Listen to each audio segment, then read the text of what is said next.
హోంశాఖపై అజారుద్దీన్ నజర్. అధిష్టానం వద్ద నూతన మంత్రి పెద్ద ఎత్తున లాబింగ్, ప్రయారిటీ పోర్ట్ఫోలియో ఇవ్వాలని పట్టు, అందుకే శాఖల కేటాయింపు ఆలస్యం అంటూ రాజ్భవన్ దర్బార్ హాల్లో మంత్రిగా ప్రమాణ స్వీకారం చేస్తున్న అజారుద్దీన్, నా గురించి దేశమంతా తెలుసు, కేంద్ర మంత్రి కిషన్ రెడ్డికి అవగాహన లేకుండా మాట్లాడుతున్నారు, ఏ శాఖ ఇచ్చినా కష్టపడి పనిచేస్తా, గవర్నర్ సమక్షంలో మంత్రిగా ప్రమాణం తర్వాత మీడియాతో అజారుద్దీన్, సీఎం రేవంత్ మంత్రుల శుభాకాంక్షలు అంటూ ఎవ్వరికి ఎరకలేదని చెప్పారు.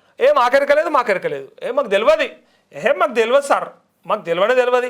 ఆయన అసలు మంత్రిగా ప్రమాణ స్వీకారం అంటే మాకు అది ఐడియానే లేదు. ఐడియా ఉంటే మీకే ఫస్ట్ చెప్తాం, మాకు అసలు ఎరకనే లేదు, మేము చూడనే లేదు అని అన్నారు. టైం మీద మళ్ళీ అందరు వెళ్ళి పడ్డారు ఏడా రాజ్భవన్ దగ్గర. సో నిలబడతారు, ఎందుకంటే తెలిసినా చెప్పలేదు, చెప్పకపోని మనకేం అక్కర, వాళ్ళు చెప్తే ఏమున్నది, చెప్పకపోతే ఏమున్నది, తెలిసే కాడికి తెలుస్తుంది, చెప్పకాడికి వాళ్ళు చెప్తేనే మనకు తెలియాలని ఏమన్నా ఉన్నదా? వీళ్ళకి తెలిసే కంటే మొదలు మనకే తెలుస్తుంది, జర్నలిస్టులకు కాదు ప్రజలకే తెలుస్తుంది ఫస్ట్ లెక్కకైతే. అయితే ఇంట్లో ఇగో ఇక్కడ చూడండి, రాష్ట్ర మంత్రిగా మహమ్మద్ అజారుద్దీన్ ప్రమాణ స్వీకారం చేశారు. శుక్రవారం మధ్యాహ్నం రాజ్భవన్ దర్బార్ హాల్లో జరిగిన కార్యక్రమంలో గవర్నర్ జిష్ణుదేవ్ వర్మ ఆయనతో ప్రమాణ స్వీకారం చేయించారు.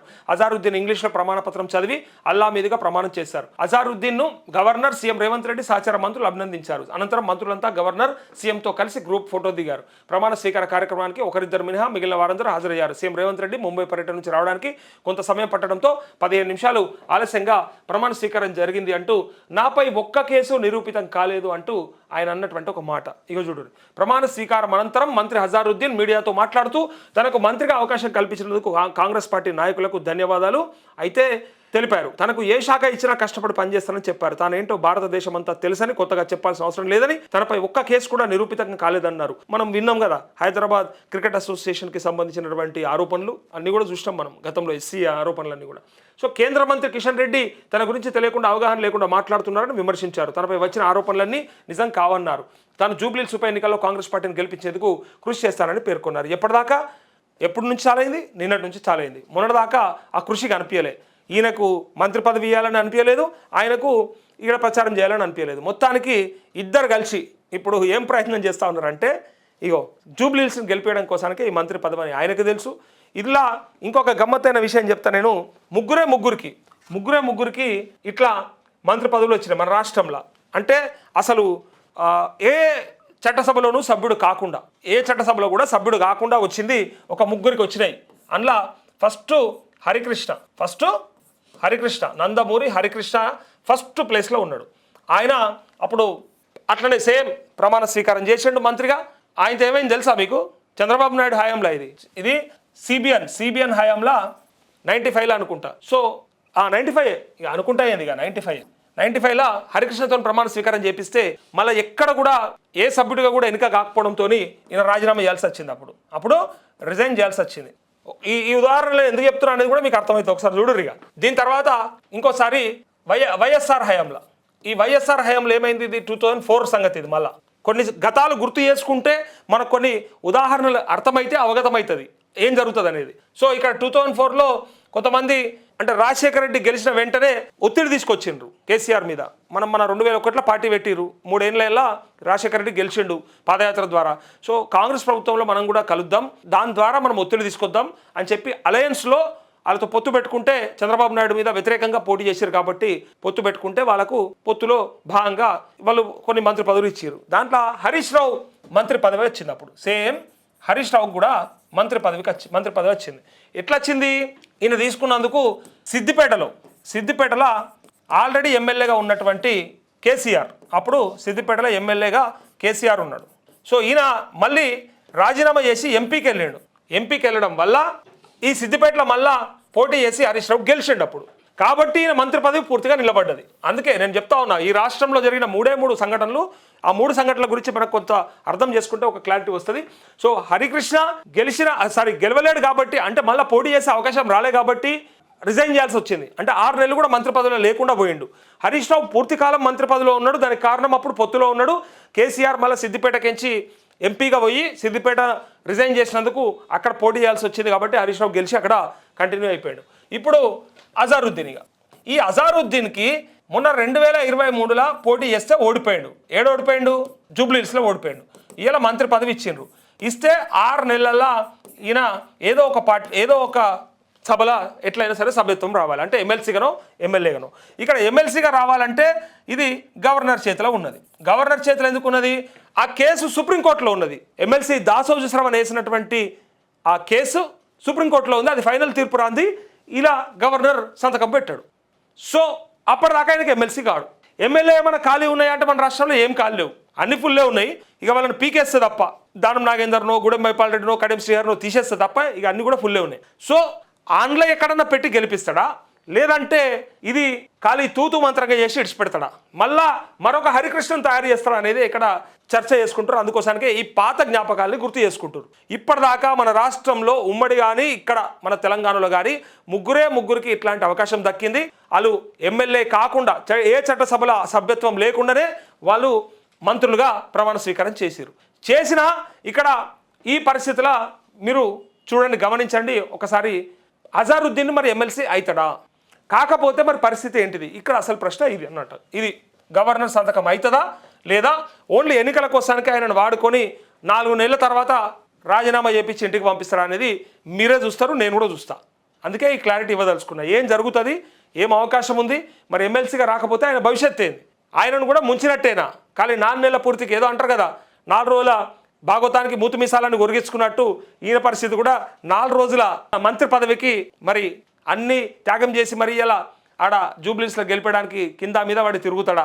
మళ్ళీ పొద్దుగల్లా ప్రమాణ స్వీకారం చేసినాడు లేదా సాయంత్రం వచ్చి ఆడ ప్రచారం చేస్తూనే ఉండు. నిన్న మొన్న ఏడ కనబడలే నాకైతే. మీకు కనబడితే ఎప్పుడు జూబ్లీస్లో నిన్న మొన్న గతంలో ఒక 15 రోజుల నుంచి ప్రచారంలో నాకైతే అజరుద్దీన్ కనిపించలేదు.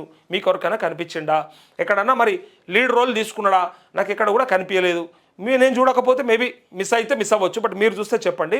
సో 6 నెలల్లో ఆయన ఎక్కడో ఒక చోట సభ్యుడు కాకపోతే ఆయన మంత్రి పదవి హుష్కాకి కావాలంటే చూసుకోరు. గతంలో జరిగినాయి ఇవన్నమాట. అయితే ఈ ఏషానికి ఇక చూడరు, ఒక గమ్మత్తైన వీడియో చూసిన నేను. అది ఏమైంది తెలుసా? బై మిస్టేక్లా సోషల్ మీడియాలో పెట్టిరు, తర్వాత అన్న చూసుకోరో లేదో నాకు తెలియదు, లేదా ఇది లైట్ తీసుకురేమో. మహేష్ కుమార్ కూడా ఏం చెప్పిండు, మాకు తెలియదు మంత్రి పదవి ఎవరికైతుందో తెలియదు, అజరుద్దీన్ కన్ఫర్మ్ అయిందా మాకు ఐడియా లేదు అని చెప్పి కొంత ఆ రకంగా మాట్లాడింది అంతా మనం చూసినాం కదా. అయితే ఆ మహేష్ కుమార్ గౌడే నిన్న ప్రమాణ స్వీకారానికి ఉరుకుతుండు అజరుద్దీన్తో పాటే. అది ఇంత నవ్వు తెప్పించింది. తెలియదన్నాడు, మళ్ళీ ఎట్లా చేయండి అనేది ఒక లెక్క. సరే తర్వాత తెలుసుకున్నాడు అనుకుందాం. వెళ్తూ ఆయన ఏమంటుండు చూడుర్రి, మీరు చూసినాక మీరే చెప్పుర్రి. అన్ని నేను మొదలే చెప్పా. ఇది అంటారు కదా, తినబోతు రుచి ఎందుకు అన్నట్టు. ఒకసారి మహేష్ కుమార్ గౌడ్ నోట్లకించి వచ్చినటువంటి ఒక మాట వినుర్రి. అందులో తప్పేముందంటే నేను ఏం చేయలేను. ఏమడిగండి విన్నావా? కరెక్ట్గా మళ్ళీ ఒకసారి వినిపిస్తాను నేను. వీడియో తీయమని వల్ల నాని ఇట్లా దూసుకుంటూ పోతుండు. అజరుద్దీన్ తీసుకొని వచ్చి వీళ్ళు ఎక్కడికి రాజ్భవన్కి వెళ్ళి మంత్రిగా ప్రమాణ స్వీకారం చేయడానికి వెళ్తుంటే ఈయన అడుగుతున్నాడు, 7కి వచ్చిర్రాయ మీ పరిస్థితి ఏంది చూడుర్రి. ఇగో అయ్యో రామా, వీడియో తీయమని వాళ్ళన్నా విన్నరా?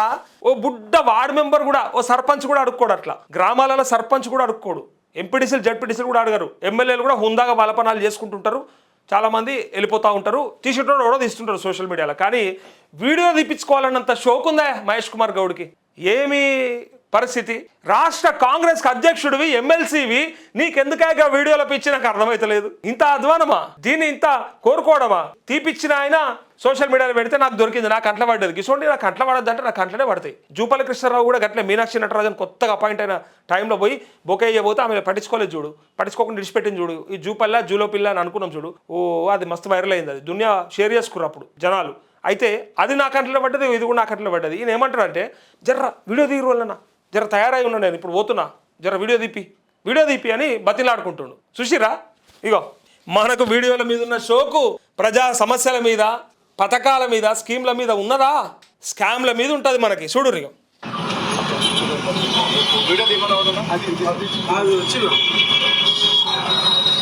యాడ మిస్ అయిపోతామో.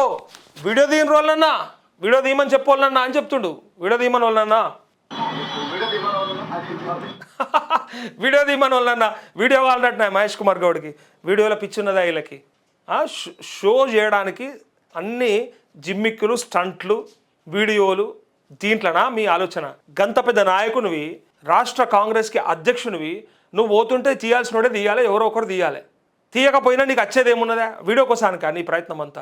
అంటే వీళ్ళు చేసేది చూడుర్రి, అంటే ప్రజలకు మంచి చేయాలని కాదు వీళ్ళ ఉద్దేశం.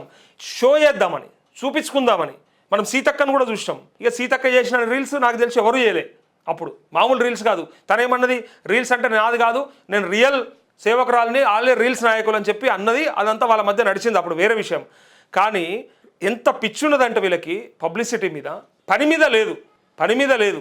గా మంత్రి ప్రమాణ స్వీకారానికి వెళ్తూ వీడియో తీయమని వాళ్ళన్నా అని చెప్పుకునే కాడికి వచ్చిందంటే ఎంత స్థితికి జారిపోయారు అనేది చూసుకోరు. ఎంత అధ్వానంగా ఉంది మన మేనేజ్మెంట్ అనేది చూసుకోరు. అంటే అడుక్కుంటే తప్ప ఎవరు తీస్తలేరు వీడియోలు, మనకి అడుక్కుంటే తప్ప తీస్తలేరు. అది రాష్ట్ర కాంగ్రెస్ అధ్యక్షుడికి. ఇక ఊళ్ళలో ఉన్న కార్యకర్తల బాధ ఏందో చెప్పుకోలేము, ఇక చెప్పరాదిగా. ఇక మండలాధ్యక్షులు ఎంత ఫీల్ కావాలి, ఇక గడికి అడుక్కోవాలి. అరే జర ఫోటో తీరా, అరే బాబు జర్ర వీడియో తీరా, జర ఇటు చూడరా, అరే సార్తో నేనున్నా, ఇగో జర్ర సార్ పక్క పండు నిలబడ్డా, జర్ర ఇప్పుడే కొట్టు కొట్టు కొట్టు కొట్టు కొట్టు కొట్టు కొట్టు కొట్టు అంటాడు. పాపం కొట్టు అంటే వాడు కొట్టడు, వాడు చూస్తాడు. ఇవాళ రేపు ఇంకోటి గమనించారా మీరు, తీయమనేటోడు భజనలు ఆడుతుంటే తీసేటోడు ఎటేటో చూస్తుండే ఇట్లా. ఎందుకంటే ఏం తీస్తాం తీ అన్నట్టు, నన్నేది ఇమ్మంటారా, నేను తీయాలన్నా అన్నట్టు ఈ తీసేటోళ్ళు కూడా కావాలని యాగం చేస్తారు చాలా మందిని, సరిగ్గా తీస్తలేరు, మళ్ళీ అడగకుండా చేస్తారు అన్నట్టుగా, మళ్ళీ అడగద్దిగా. అట్లాంటి పరిస్థితి తీసుకొస్తారు.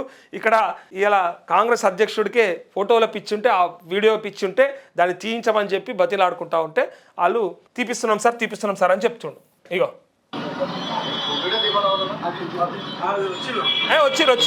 వచ్చిరే మనోళ్ళు వచ్చిరే అన్న, మనోళ్ళు వచ్చిర్రు, మనోళ్ళు తీపిస్తారు. నీకెందుకు, నేను తీపిస్తా, మనోళ్ళు ఉన్నారు, మనోళ్ళతో తీపిస్తా, నీకు ఎందుకు. మన వీడియోలు మొత్తం వైరల్ చేద్దాం. ప్రమాణ స్వీకారానికి బయలుదేరిన మహేష్ కుమార్ గౌడ్, జన నాయకుడు మహేష్ కుమార్ గౌడ్ అని ఓ ఫ్లెక్స్ వేపిద్దాం. ఏమున్నది, వీడియోలే కదా మనకు కావాల్సింది, ఇంకేమైనా ఉన్నదా?